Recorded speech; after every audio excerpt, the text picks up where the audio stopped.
Okay, so we just come in from the storm. Noticed one of our cross links there on our chains are broke. So rather than, try to get a new set of chains for just one link broke, what we're gonna do is we're just gonna replace that one link here with a new one. Get these special pliers here. This end here, as you can see, it's got the jaws. That's the part that we use to go into the hook. Put these apart. It's one of those things, once you do it a couple times, it's not too bad, but just watch, make sure everybody's hands are out of the way. Just spread your hook like that, and then you just undo it, and the hook comes right out. There's your old one, and then it's as simple as putting the new one back in. Just put it right back in. Just kind of put it in there and clamp it down.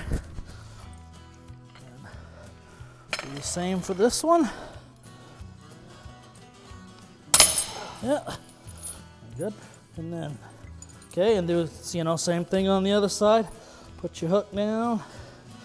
The only thing you gotta watch out for when you are putting these is, obviously you'll see the marks where the hook was, but if you count, 4 links or whatever, in between each one, they're the same on both sides. You just want to make sure it's exactly where it was when you took it off. And just switch it around. If you notice with this tool, the part without the handle goes on the ground.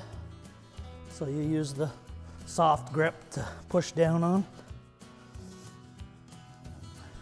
That's how you change the cross links. Easier to do that than it is to replace the whole chain. Just check them when you get back. That's how simple it is.